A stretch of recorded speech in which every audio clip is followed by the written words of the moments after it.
to CTV Special Edition tonight. We have NYC Live, Nothing But the Tea, with a special guest coming up. We'll get that to you in a second. Rhett, how you doing? I'm doing pretty good. Welcome back, Benny. Always running around, the man that goes everywhere, every second of the day.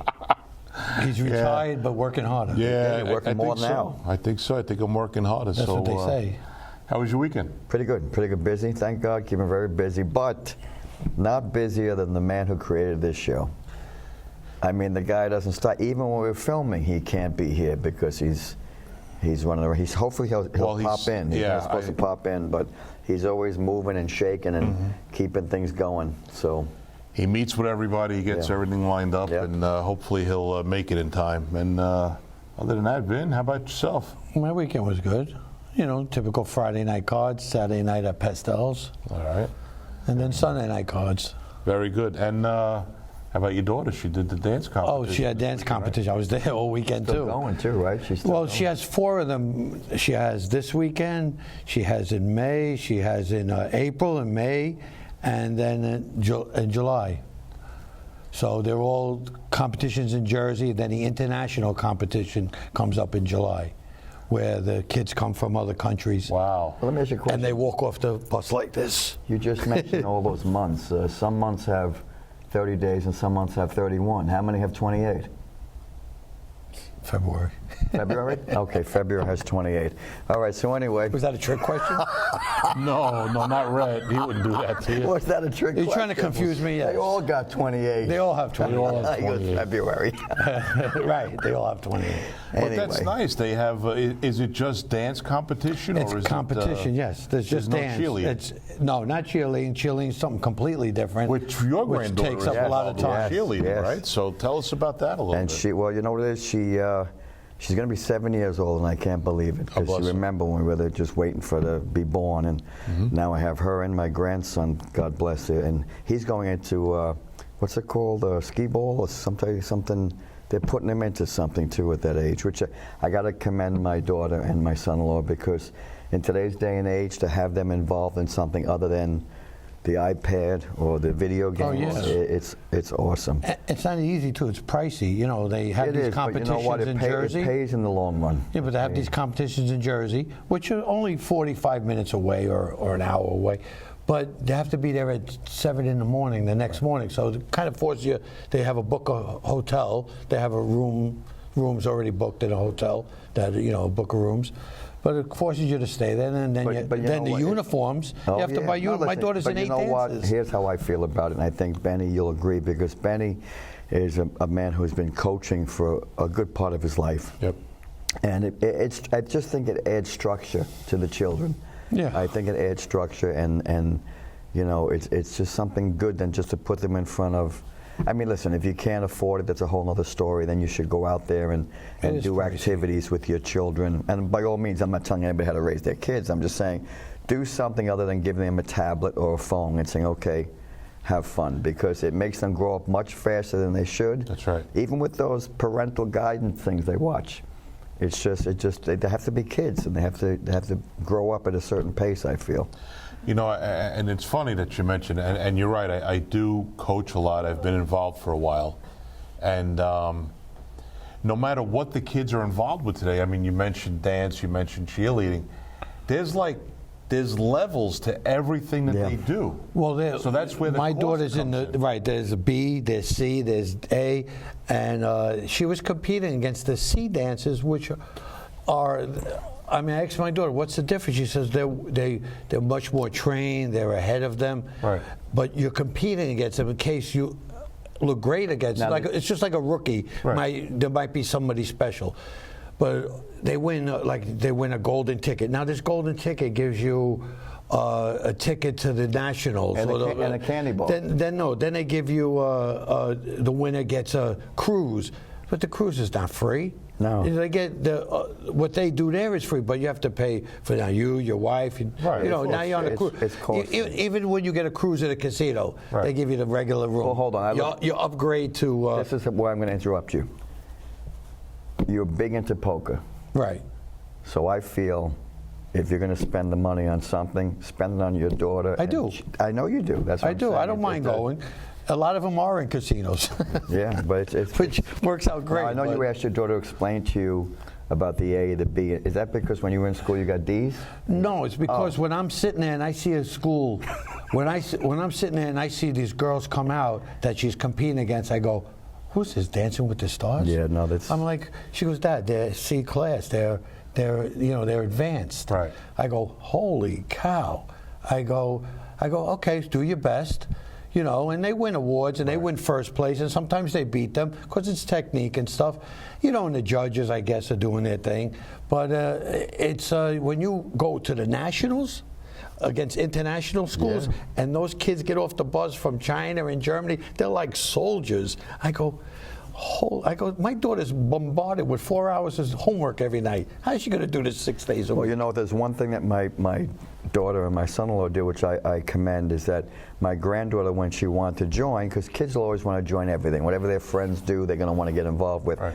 So they paid for it to have them join, and then after like 2 weeks, my granddaughter said, "You know what, I don't like this anymore." But my daughter listened to me, and she said, "You got to finish out the term that we paid for. After that's over with, if you still don't like it, then it's a different story. But you should at least have them stay if you're going to invest the money and just not them say, okay, I want to leave." Listen, you have your son in hockey. Hockey's very expensive. Yeah. Tennis, very expensive. These sports are not easy. The equipment, the traveling. Well, that's what I was going to mention before about all the levels. I'm on the board at a little league on Staten Island, one of them, and people say, "Well, how's the registration? How are the numbers?" They're not as high as you would think they are, because now you have these other leagues, they're called travel leagues, and the kids want to join these travel leagues because they're taught that if you're on a travel team, Right. you're going to face better competition, you're going to go to different places, but you're going to spend so much more money. A lot more, yeah. And these parents think that, but just because you're spending triple and even more of what you would spend at a little league, that doesn't mean that you're going to be creating a better ball player. Yeah. No. You're not. It's all about the coaching. It's all about what the kid wants to put in, because you can only take out of it what you put into it. So a kid going to play on a travel team, if he's not prepared the way he should be, he's not going to get anything out of it. Yeah. And the parents are going to be disappointed.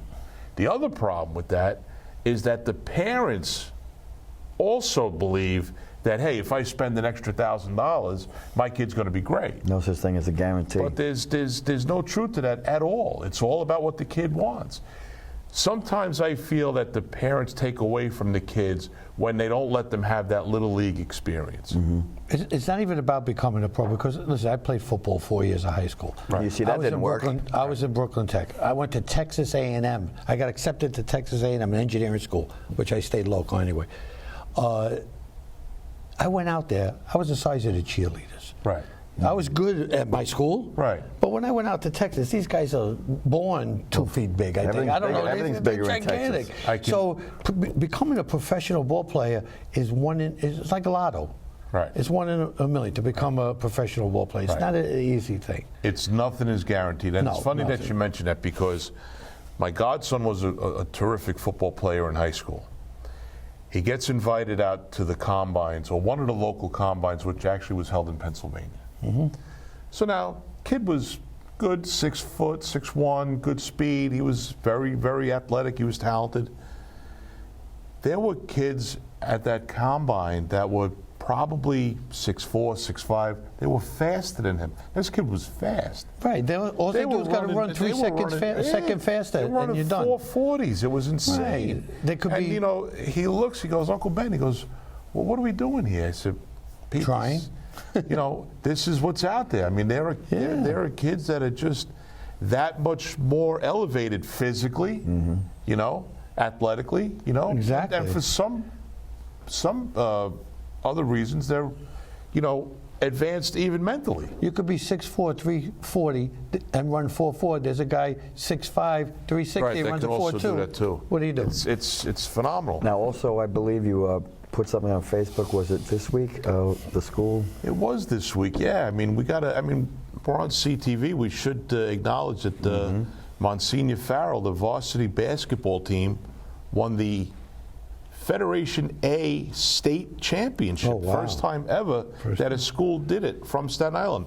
And take it a step further, don't you know that the girls from St. Joseph by the Sea did the same thing? Wow, very nice. So not only did we have one school from Staten Island that won 2 championships for the state, but actually there was 2. Monsignor was Farrell used to be phenomenal. 20, 30, 40 years ago, like 4th best in the country. Well, in football school. Yeah, until they met their match when they went out and they played a game in Cincinnati. We could talk about that story another time. But anyway, talking about success stories is what we're doing. I think it's leading up to our guest. I'm excited. I am too. I mean, I know him a long time, and he's someone that you would also think, like we were saying with certain kids, oh, they're small or they're big or they don't think too much of it. And I know him for a long time, and I never knew what he was going to do, but I knew he had something in him that was going to keep him going. Good. So it's a pleasure to have him on, and I believe, Benny, you have the honors because you have the voice. He's got so many credits under his belt. He's gifted. He's an actor. He's done it all. He's going to tell you about it. He's coming up. His name is Chris Iengo. Chris, come on up, buddy. Always good to see you guys. I mean, I'm always in touch with Tito, of course, and then when I see you guys, you know, whatnot. I mean, we used to see each other all the time with all the club stuff and everything and whatnot, but times are a little different, and then COVID and then other things and whatnot. But whenever I can see you guys, it's great. You know, it just brings back the old memories and the old club stuff. And remember, I mean, I'm younger. I'm going to be 40. I'm 49. I'm going to be 50. But I started with the older always. What makes you think you're younger than me? Father, I right? don't understand. I don't know. Are you younger than me? Are you younger than me? You might be. I don't know now. I'm starting to think I'm old. Like people say to me, you're almost 50 already. No. And I say, yeah. But yeah, I miss the old days, man. I mean, I think we all do probably. Yeah. You know, the way it was. You know, I mean, you're talking about like I started in '87. I had my first club in '87. So that was going out. That was going out, like like doing the night. Like I was doing the teen clubs. You had like Bay Club, stuff like that. You know, Brooklyn was the hot spot. You know, Brooklyn, Long Island. You know, so I was doing all of that. And then '87, '88, I started, you know, hitting Manhattan early. You know, and then my father had a lot of connections, and he knew one of the owners of Copa. We did a Tuesday night at Copa. We did all the old stuff. I was wearing a suit at 21 years old already, getting manicures. My other friend was laughing at me. He was a street guy from Brooklyn. He says, "What are you doing?" I said, "I'm getting cleaned up. I'm looking good." You know, it was different. What was it back then at that age that made you strive to want to do that? Back then, it's a funny story, right? I mean, listen, I grew up in Brooklyn, old school. You grew up with connected or cops on one side, the whole thing, okay? I got pulled in every direction. And my old man came to me one day and he says, listen, he says, you got a choice. You either go here, which is that way, okay, or you go this way. And you make up your mind now, or I'll make it for you. I decided that, you know what? I want to live my own thing. You know, I want to do my own thing, see where it goes and whatnot. And I had all the friends, the street corner stuff, all that, but I liked the clubs, the people, the entertainment. My buddy, who I grew up with at that time, before I met Tito, we grew up 15 years old, was DJ Mad Miles. Okay. Now he worked with Riz and Scissorhands, Glenn Fisher. He started bringing me around. He was DJing at his base. Mom, they gave him money and built a studio in the basement with turntables, with the techniques. So they used to come over. And these guys were the coolest guys. You had Scribble, a bunch of guys from the neighborhood, guys that we all knew and grew up with and everything. And I said, wow, I like this. So I started like emceeing. We were doing little DJ stuff. And then in '91, Dance Party USA came up on the USA channel. I took a ride out to Philly with a couple of buddies of mine, and they picked me, and we did 3 episodes of that show. Oh, wow. They filmed it right out there, tape it, and they put it on the USA channel, the old USA channel. So I said, wow, man, I like this, man. This is cool. You know, this is just like cool. You're on camera, people recognizing, you know, yo, we saw you on the dance show. You know, dance parties, it was a big thing. Then I wound up doing, a friend of mine was a big dance on Club MTV. So I did a Club MTV once. I got that over with.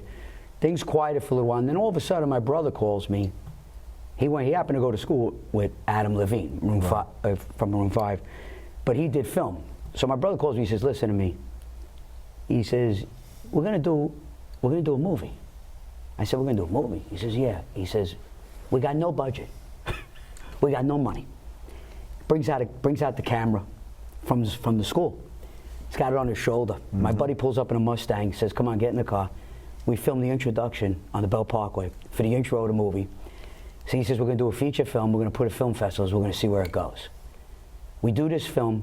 We got like no budget. We get my father and a friend of my father's to budget it. We put this film together. Film's called Blood Oath. Mafia film about Brooklyn. We decide, yeah, we told like a mafia story about Brooklyn. Friend of ours had the restaurant, had everything. We wind up in an international film festival for California, New York, and we win. Wow. We then get Belmore Cinemas in Long Island to show the film. The film doesn't get picked up. It gets distributed solely by us. So the film got out there, but by us. So we said, okay, we made a mark. That's what we wanted to do. Wasn't there a private screening of that film? Private screening, the whole thing, yeah. And not even Tribeca, where was that too. private screening? And then the private screen, right. Well, Not then even re-edited? They didn't re-edit no, it? my brother did everything. He went to film school. He edited, did everything, did all. So he knew what he was doing. Wrote the story, the whole thing, yeah. So we wind up winning. We never thought, well, we wind up meeting people in the industry. See, your film could have. And we did the film with Tito and Rhett at their club, which at that time was called Illusions. We sat down, we talked, and we decided to do the film there. We did a huge club scene there. And and we did the after party there, believe it or not, okay? And this thing just blew up. And here's a film, you know, we were playing around, but my brother was serious. I started getting serious, but we didn't know, you know, there's no budget, no this. So we just said, okay, we'll take it from there. From that and that party, we went from that point on, we had a stride.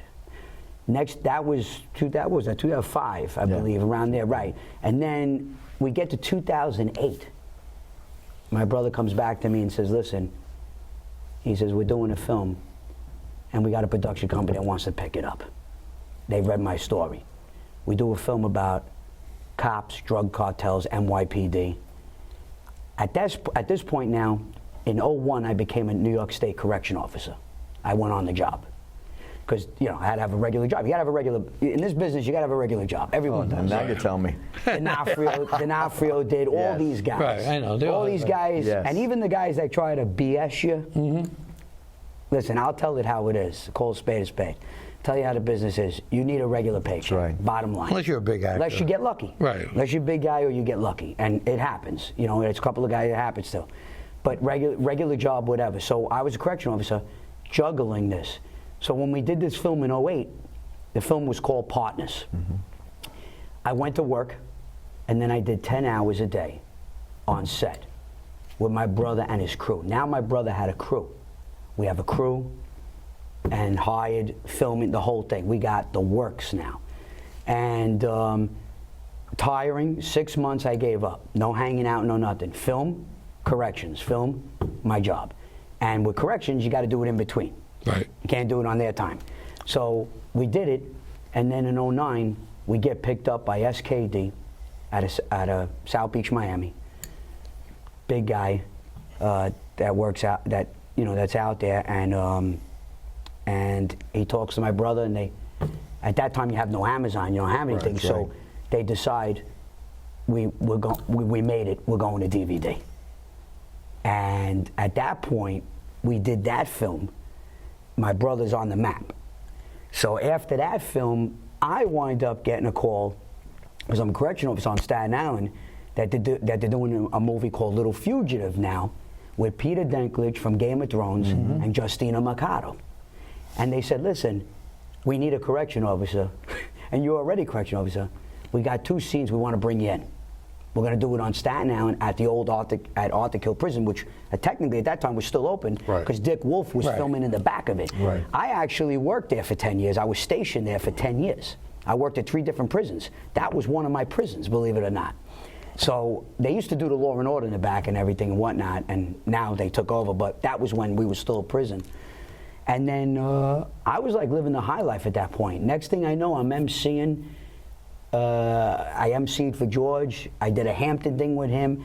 I did a residency at Limelight with DJ Mad Mouse, who gave me another break. Shout out to him. I love you, my brother there. And, you know, I just kept getting like calls for little things. Mm-hmm. So we were doing good with all that. And then what happens is in 2012, I get hurt in the line of duty. They close off the Kill prison. I get stationed upstate New York, and I get hurt in the line of duty. And I've never really talked about it. A lot of guys think, oh, was he hurt? Was this that? Yeah, I was sick. I couldn't walk straight for 2 years. I had problems walking. I had to rehabilitate. Mm-hmm. And I actually lost out on 2 major films my brother did at that time, unfortunately. So I kind of was up, and then you go down. Right. And a lot of people in this business, that's what happens, you know? So I kind of fell down, and I says, where do I go from here now? What happened? Is it over? Am I done? And then I get a call. I wind up doing a tattoo modeling gig for Mark Hamill Joker on my chest. I took a little gig here, a little gig there. And next thing I know, DJ Mad Miles calls me. COVID comes. Yeah. And I lose my pops. And Rhett knows, and Tito knows, because Tito knows me since I'm 17 at Pastels. Tito gave me the DJ booth at Pastels, showed me everything. I had to be 17 years old. I remember when we were there together when little Susie came in with her mom, because she was too young to come in without her mom, okay? And she sang her song, and I was hanging out with Tito. And later on, COVID, my dad died. Tito knew my dad was my whole world to me and my brother. He'd come to all our films. He'd come on set. He'd sit on set. My mom, too. I love my mom. But my mom, you know, she's busy. She has her own life. She's a mother, right? She's got to take care of everybody. She's got the food in the house, you know. But they backed us completely. Support nonstop. My old man that lived a tough street life, unfortunately, race cars and street life. Mm-hmm. He was NHRA, he did a lot of things with his life, but he was always there for us with that. And he loved you guys, you and Tito. He'd be here today. Great just sitting in the back if he was alive. Great man. And God rest his soul, I miss him every day. It's devastating to me. But 2020 comes and I said, you know what? I'm done, man. I don't tell nobody. I said, I'm done. I don't even want to be here no more. It ruined it for me. It's over. We get a call for Snoop Dogg, Joker's Wild, the TV show. They're going to do season 2. I put in, boom, boom, I get picked. They cancel everything for COVID. Snoop Dogg decides to pull out. Another guy, the game show Joker? Pulled it out, canceled the show. I was supposed to be on season 2. So now with COVID, what they were doing is they were doing auditions based on who you are and by mail, email. Mm-hmm. So I got picked based on everything. And they said, no problem, season 2, blah, blah, blah, and they canceled it out, over, completely. COVID ruined it. A buddy of mine tries to produce a show for Netflix. He goes down to Miami, has a meeting. Nothing happens with that. I lost out on that too. Okay, so now I said to myself, that's it, I guess here we go. I retired from the Department of Corrections on my own recognizance, medical-wise, and I pulled out. And that was it. They only give you a year to come back anyway. Mm-hmm. That's how they do it. They make it very difficult. I did 12 and a half years of service honorably, and I'm also decorated. I saved a man's life with a partner of mine. His name's Richie Lotto. If he's out there watching, Richie, I hope everything's good with you and the family. God bless. We try to keep in touch on Facebook. And then I said, you know what, okay, I did my service, I did my time. Maybe it's time to move on with life. You know, life is asking me to move on. So I did. So I do security. I decided to do security part-time, whatnot, and everything. And now, you know, I've been getting like little calls here and there, and I have someone else who's looking at something, and they said, we're going to get back to you and let you know. So basically now it's like top of the world, right? And then you're here, you fall, and then we're here now. I would love to get back here again. Mm-hmm. I had a bunch of, make you laugh, I'm in the Staten Island Mall the other day, and I'm hanging out, and we do security. There's a K-9 division too, and I'm walking around, and a bunch of kids come up to me and they said, is this you on TikTok? So a buddy of mine puts me on TikTok, why not?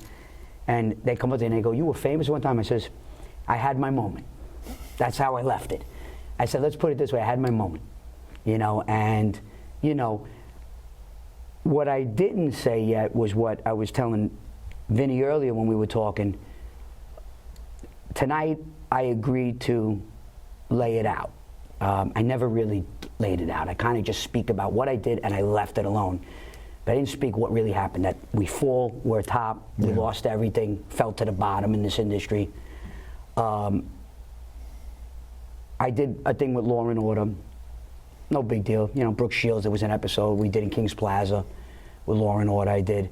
But I was this close away from making it big.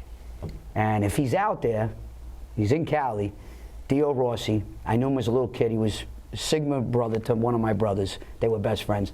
God bless you. Good luck with everything. Sons of Anarchy. He made his career. People on Staten Island know him. He's from Staten Island. Dio's a great guy. And he tried. But when he tried to help me, the problem was he was working on himself. The industry is like so cutthroat, you know. And I get it. You know, we talked a long time ago. You know, I knew him as a little kid because my brothers, they're younger than me. I went to California for the film festival. I remember. And we had the partners, but we had a movie that we did, a silent film, kind of like a Charlie Chaplin type thing we did called 2219. Excellent film. My brother filmed, directed, and wrote it. Black and white, silent film. I play a good humor truck guy, ice cream guy. The film kills it in Cannes. It's in Cannes. We find out about it. It doesn't really take in the United States, but in Europe, they love. Right. Even during like World War II, the Nazis, not to say any, but silent films was like this huge big deal, you know? And we got IMDb contacts us and credits us for it. And says, hey, it don't matter. Europe, this film, Cannes. These other people love it. So that was another thing that we did in between that we didn't know if it was going to really do anything, and it did.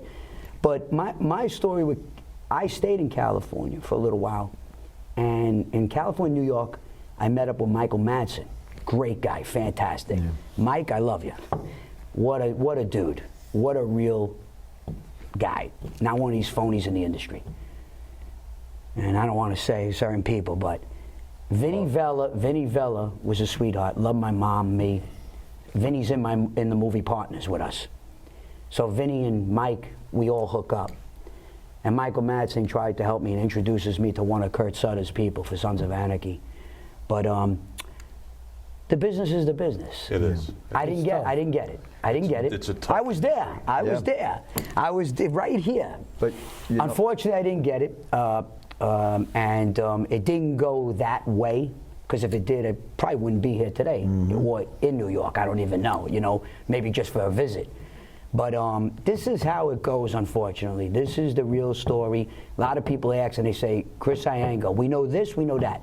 But what really went on? This is what really went on. Yeah. This is the truth. This is a no-holds-barred. This is the truth. It's a tough world. And I could say, oh, yeah, like Sons of Anarchy screwed me. No, I'm telling you the truth. I was there. I gave it the shot, and I got this close. Okay? And that would have changed my entire world. Oh, yeah. You know what it is, Chris? You know, but that's this business, How long you on it? It's not just this business. I think in life in general, anything you do in life, there's always that quote when you say cutthroat. You could be in Wall Street, you could be in a business, you could be in a department store, you could be in a supermarket. There's always going to be a struggle, and that's what makes you who you are. And you mentioned a couple of things in your story that how you almost were there, but you're missing the big picture. You're still here. And when I say still here, I mean on this planet, on Earth, because you got hurt on the job and you had to rehabilitate yourself. You could have been gone from that. Correct. So you already got a gift that a lot of people don't get. That's right. They don't have the opportunity of having, which gives you, in essence, a second chance. You can fall down many times in life. You're only a failure if you refuse to get back up. You keep getting back up because that's who you are. You're a good person. Keep that dream, keep focused, and don't worry so much, because sometimes things you think are right for you are not. And there's certain powers that be that try to steer you in the right direction. Yeah. A lot of movies do go to Europe first. Thanks, I appreciate it. No. Yeah, well, that's it. I'm That's in the thing. Yeah. well, Joe's Charlie movie, which I'm in. That's in Turkey. Very famous. I'm very famous. You play a turkey? No, I'm DJing. Oh. He's got me DJing in that movie. And then the second one, Winds of Silence, is on IMDb too. So that's So Well, do better. Some of them, you know. Right, you never like today. Like Hollywood's today, tough. Like today, it's different. And Hollywood's tough. The funny thing is, last year, in the summer, I'm hanging out, and I get a call from my brother. And my brother's name's Peter James Iango, okay, and he was on top of the world. He did a lot of big indie stuff. He just did C Street with Dylan Walsh and Kerry Lau from the old Law and Order, and Michael Gross is in it too, from the old Family Ties. C Street, amazing movie, amazing film. He did another film with Yolik Yoba. But in Europe. Called Where Our Hearts Lie. No, it's all here. It's all here. It made it here. It made it here. It did good. But in this industry, it didn't do what you wanted to do. Right. You think, listen, with Dylan. Good is not good right. enough. This film, C Street, that my brother did is amazing.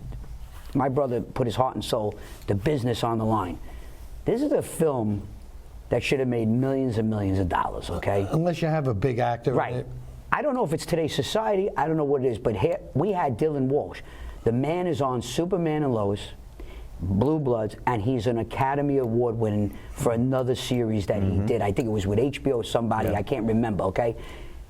And still, you don't know with this business. Well, you know what? Look at the, How many Slumdog Millionaires are there? How many of those movies are there out there? I wouldn't just name that. There's so many movies that didn't make it. Chris, look so at, many look that just at, sit look, there. look Just at, sit in there. look at the music industry. Yeah. You have established artists that put something out here, and it only goes so far on Billboard, but yet in England and Germany, it's like people going crazy. Right. It's just the way it is. They, not to take nothing away from the United States, of course, but like you said, sometimes there's a different class that appreciates something different too. They're entertained differently. Right, they're entertained differently, or they appreciate, and they say, well, wait a minute, wow. Like for instance, okay, in the United States, we spend generations of mob films and loving it. Mob films today make no money. There's no money anymore. No one cares. No one. It's what it is. Right. No one in this business cares anymore. I remember when I sat with Vinnie Vella after 2009 when we did Partners, and he did it with us and got into that movie with us, and he loved us. And he sat with me and he says, if you were just a little bit younger, I says, what? He says, you go to California? He says, you're a gorgeous looking male guy. You'd be on soap operas and everything. Right. And I says, well, I said, I wish I had that knowledge as the Brooklyn street guy back then, because then you would have picked up. Soap opera's not a big gig. You do it for 20 years. A friend of mine did, and you probably know her, Bonnie Somerville. She was my girlfriend in 6th grade. We went to school together. She was from Flatbush, Brooklyn. She's Hallmark. She's been on Friends, Ross's girlfriend. She's NYPD Blue.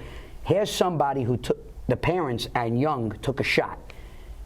Probably had zero chance, but she made it. Right, but she made it, right. So for me, I guess in a way in Hollywood they consider it starting late, because so many people try to start it early, because you have to audition after audition after audition and being with those people all the time. I had a great agent in New York, 2 of them. One, COVID, done, wanted nothing to do with it no more. The other agent, which of course I will not mention, got in trouble. Yeah. I lost the agent.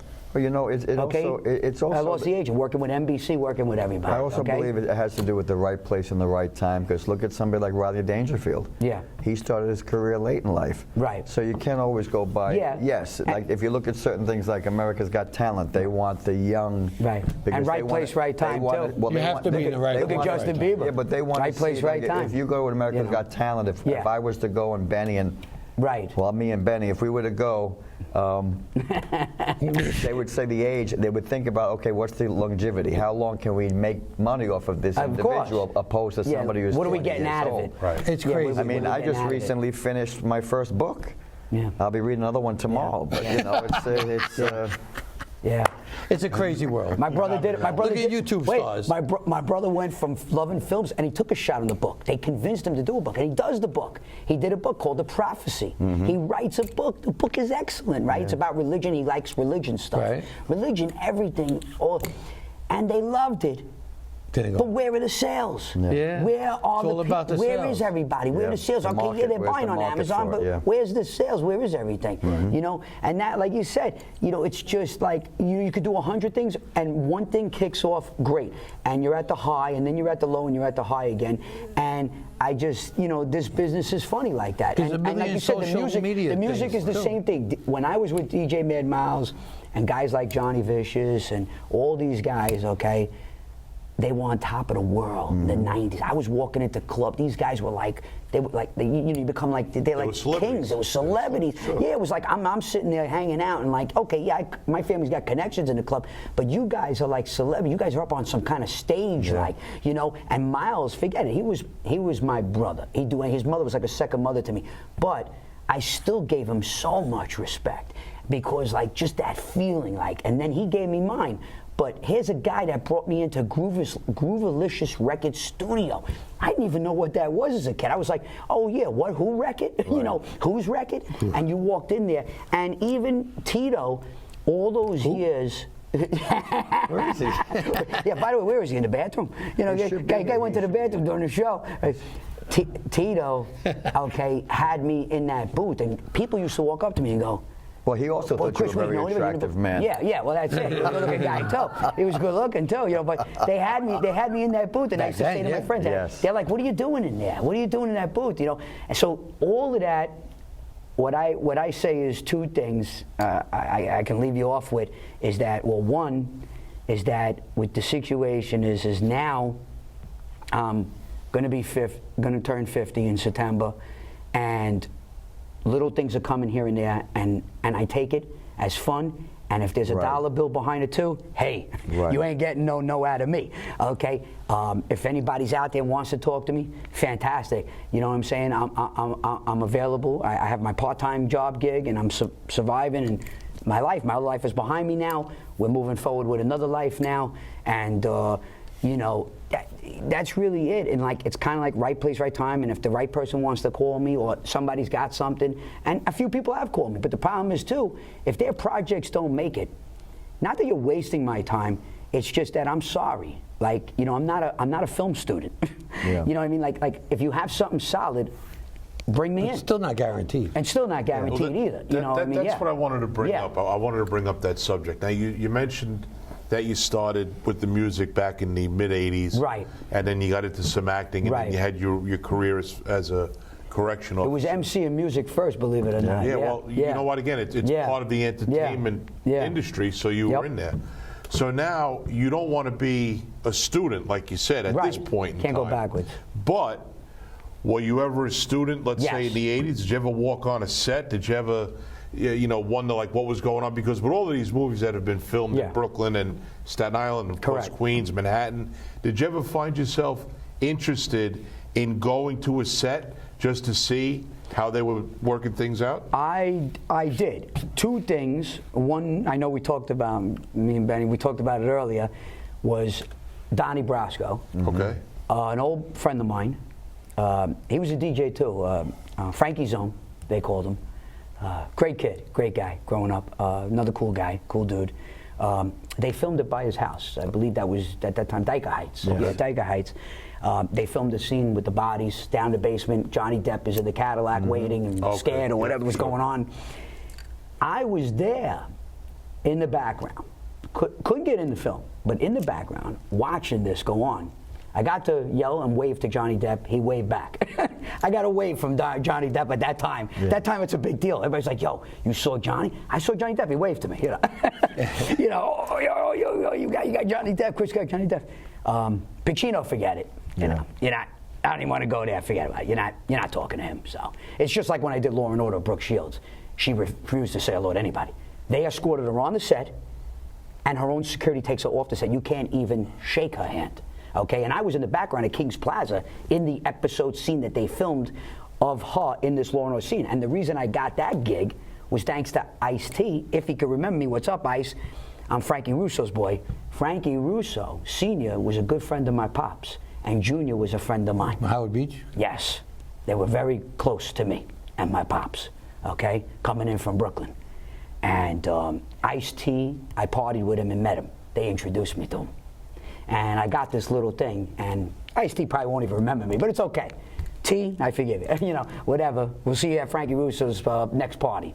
You know, but yeah. But what you said is, I did that one time, right. And then my brother brought me into 2 student films. Okay. Just to let people know, my brother just didn't become an indie producer director overnight.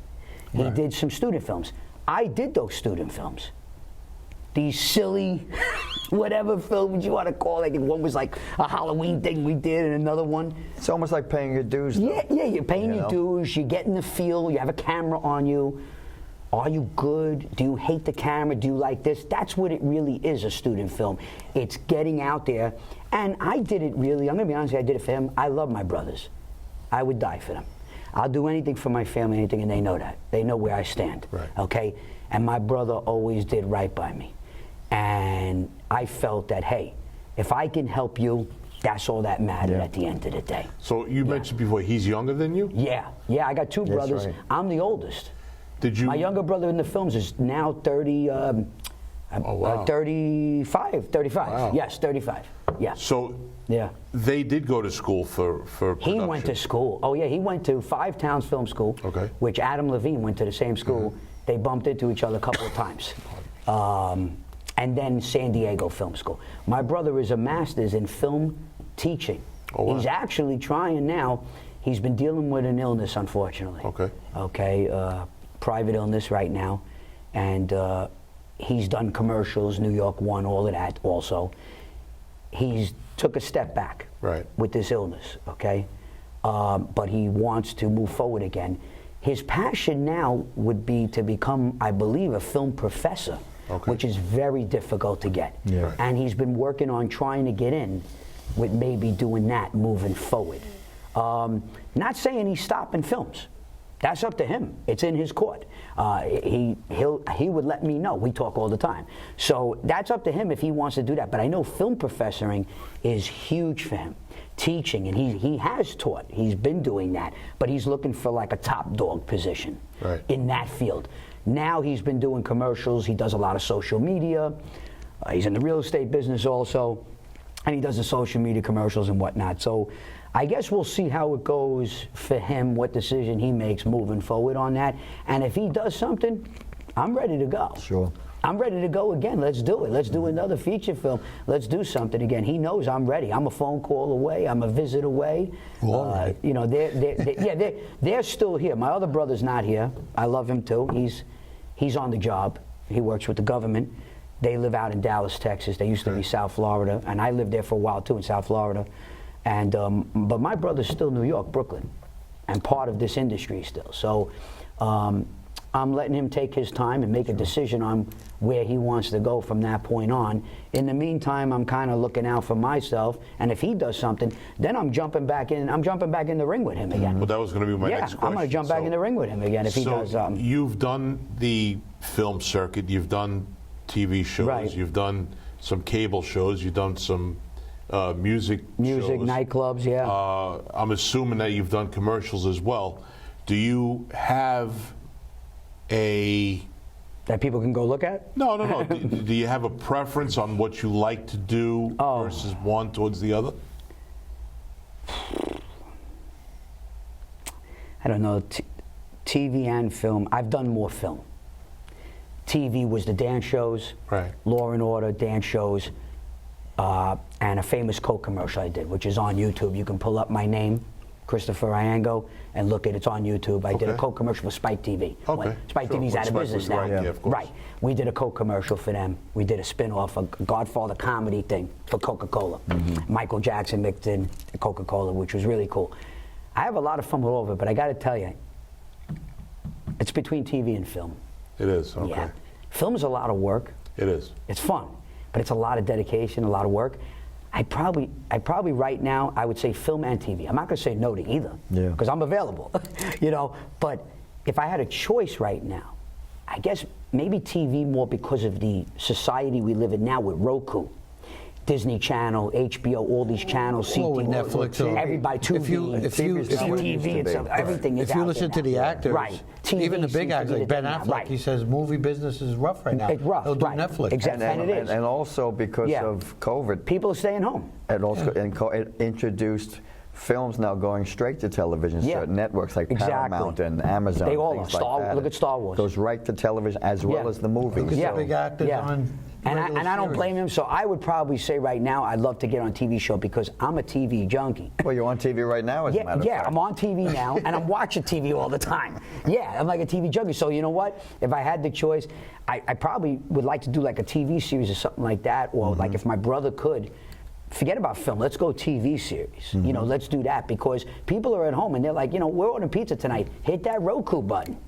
Hit that Fire Stick button. That's what people are really doing. I'm doing it. I'm home. People that know me know. They're like, Chris, where are you? I got Roku on right now. I'm watching some British film show or whatever on the channel, Tubi, and whatever. And it's funny that we talk about that because last year I get a call in the summer. And my brother calls me and he says, yo, are you sitting down? I says, what's up? He goes, this is nuts. He says, we did pretty decent Rotten Tomatoes, because Rotten Tomatoes hates everyone sometimes. So I said, what's up? He says, they're bringing partners back. I go, what are you talking about? He goes, well, there's no DVDs no more. Right. I go, what do you mean? He goes, Amazon Prime and Tubi just picked it up. I was going to tell you that. Ask you that. SKD. Tubi picked up my movie. That has my movie, SKD, which is the gentleman that runs it. They contacted us and said, listen, we want to know, do you guys give the okay? Of course we give the okay. Let's run it. Run it. But there's no transparency. Yeah, and I have it. Matter of fact, I got it. I brought like the goodie bag here, right? There's no transparency. The little goodie bag here. With those. Oh, gift. These were the gift. This was my brother, sends his love and regards, Peter James Iango, and these were cards. He made one out to Red and Tito for the show and everything. This is his latest film. There's Dylan Walsh right there. Yep, that's C Street. Matter of fact, my brother is best friends with Dylan. They talk all the time. They're great friends. Dylan's an old school New York guy. He's a cool New York guy. There you go, and thank you very much At C for Street, the and then signature. I was able to pull strings. You know us Italians, Brooklyn. Yes, I do. Hey, yo. I had to make a call to my brother, push him to make a call, and they did us a favor, and they actually, because you can't get it no more. It's Prime Digital now, but we were able to get a copy for you guys as a gift. This is the original. This is the DVD partners with Vinny Vella, and God rest his soul. Vinny passed away years ago, and I loved him. My mom loved him a lot too. And thank you again, Vinny, if you're up there. And this is the movie partners here, and what Vinny did with us, and here it is.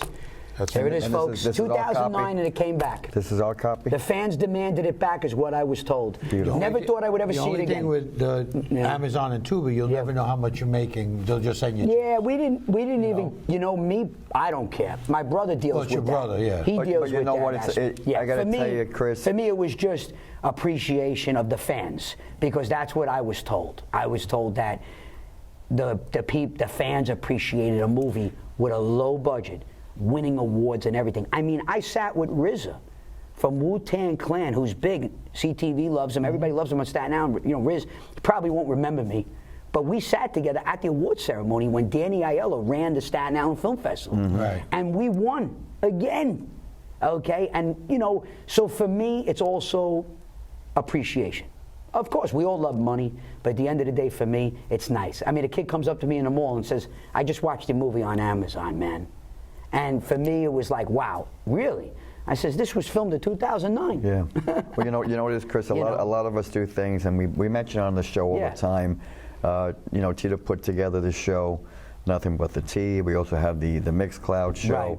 And the satisfaction I get from someone writing, wow, that was great, thank you. Yeah. People that wrote to us when we were when COVID hit and we were doing things out of our homes just to keep it going. Right. The mail, the response we got back was unbelievable.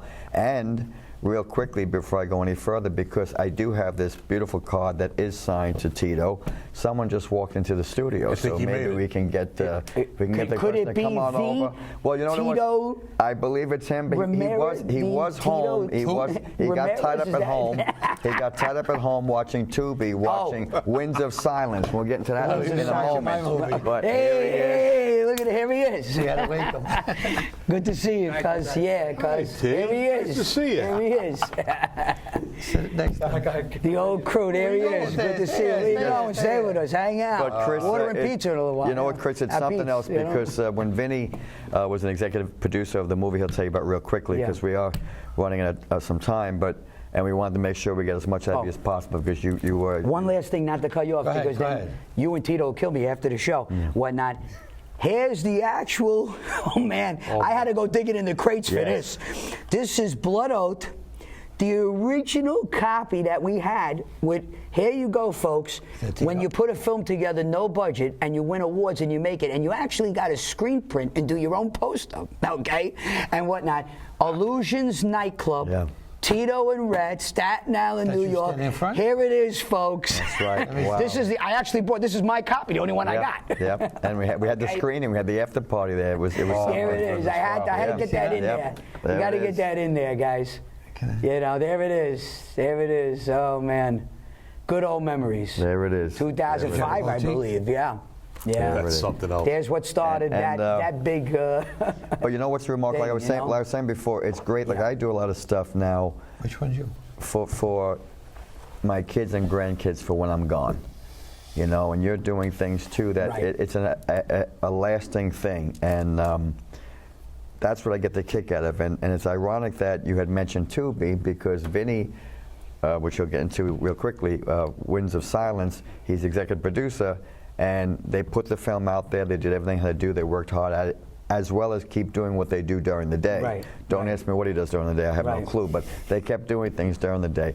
And just recently, it was picked up by Tubi. By Tubi. And you can watch, and I watched it. And it's nice to see a film or something, a creation you put on there. Yes. With all these other films, millions of films. Tubi allows that. That's Yes. what I Right. like. And then That's what I the thing like. is, then Yeah. you have in between, you have the sponsors that come on. Right. Commercials. And that's That's the how whole you- key. Yeah, that's okay, but we have to deal with that, the sponsor commercial things, because we know. That's why but it's at free, least but- we have something that we Right. never had before Right. that allows, let's say, an old film or even a film with no budget or something to get out That's there right. and show it to fans and people. Hey, hey, listen, if you don't like it, you don't like it. That's on you. If you like it, like, listen, you don't think I got critics? I got people that loved it most of the time. People come up to you all the time and they understand. And then you have the so-called people that are like, well, you know, the Right. scene that he did, you know, they Right. try to bash you. The director, Yeah, the director. they Is that- bash you. what's the old Armchair story? director. The old story is no matter They what. want to bash anything. And listen, I'm a straight up dude. Jealousy. I'm a straight up dude, okay? There's no jealousy, there's no nothing with me. There are people in the industry that I could have worked with, okay? I could work with a guy right now, and that I'm not going to, because I will call you out in this business. Not because I'm something special, not because whatever, because I was there. I sat with the real people. I did the work. Don't need to make $1 million. I did the work. I was there, got the experience, listened to them, listened to the advice of guys like Vinny Vello who sat with De Niro every day, okay? And some guys in this business are know-it-alls. And then they want to put something out there, and then they want to lie to you about networks that don't exist. That's something in this business I don't go for. I don't care who you are. I don't care how known you were, or you know, or Chaz Palminteri had a drink with you. I don't care. I will not work with you if you're a phony. The business is cutthroat. I know that, but don't call me up and tell me my show's on a network, and then I find out that you're being sued. You lied about the network. No, you know what? Don't call me if you're real. If you're real, I'll be there. I'll even have your back. I'll even come to your party. I'll even plug you. And guys out here know that. Tito knows that. Rhett knows that. You guys met me now. You know that. I grew up with Tommy Dugo. Tommy Dugo had an event recently. I went. He put me on Facebook. We grew up as friends. He put me on Facebook. He says, Chris, man, Christopher Iango, thanks, brother, for coming and supporting, man. And you know what? That's real. Those are the guys. These are the people. That's who I am. So if anybody's out there, you want the real guy, the real dude, I'm here. I've been there, and I'm real, and I'm looking to work with real guys. Well, you know, And, Chris, no matter always. no matter what you do in life, the key there is always to be true to yourself. Right. Yeah. That's the key. You got to Yeah. be true to yourself and so forth. But real quickly, Chris, if you Yes. don't mind, Vinny, why don't you touch base real quick, because we went at that time about Winds of Silence, because we did touch base a few times on CTV, and it's on Tubi. So you want to give them a quick rundown on why they didn't put you in the film? No, I'm the executive producer of the film. Yeah. The next one I'm going to be in. But I was in Charlie's movie, the one before that. Contact me for the next one. I'm available. Yeah, we got you. I'm in, man, I'm in. Listen, I'm very happy Tubi picked it up. So anyone could watch it. You don't need a subscription for Tubi. They sponsored the Super Bowl and stuff. So hopefully people will watch it on Tubi, and we'll get out there. And, so, you know, that one, all you need is one person that phone calls, hey, I liked it. And we'll help you with the next one. You know, listen, did we have a great budget? No. Did we have the greatest equipment? No. But we did it. You know, like you said, you did it with this. You could do it. You could do it with an iPhone these days. We had a little bit better than an iPhone, but we had to make scenes. You know, you could run into a lot of money if you start to do scenes out of the city and then in places. Forget it. So we try to do it as low budget and make it possible, and we'll see what happens. And just to touch on that, I agree with you. That was very well spoken, because this is proof. What I'm showing now is that a lot of people come up to me, and people are trying to do things in the industry, and people I meet and whatnot, and right away they think, okay, well, this business is only if I'm making mad money, if I'm with mad parties, and I'm with the big shots. No. That's Hollywood. Stop thinking like that. Right. Stop thinking 100% like that. don't mean to cut you off. We got less than a minute, and Benny's going to wrap it up for us. Good luck. Hope to have you on here again soon. Thanks, guys. I appreciate it. I got to say, it was wonderful having you out. I really enjoyed the stories. I think everybody else always a pleasure, did as well. Benny. Watch your mic. Watch your mic. The mic here. You're not leaving We got yet. the mic there. I'm hanging, all right. I'll leave you. Hanging with the boys. Good. Am I still on? Yeah, I'm still on. Okay, good. So it was really nice to catch up and get the whole background on what you've done over the years.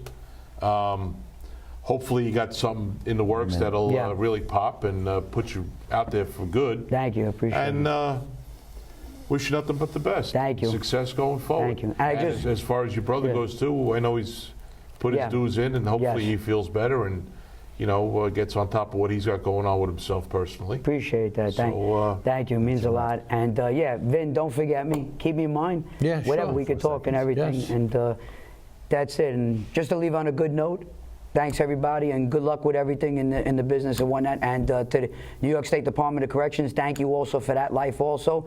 I served my time, and I'm just moving forward. Ladies and gentlemen, Chris Iango is his name. He's a star. Look for him. Have a great night, everybody.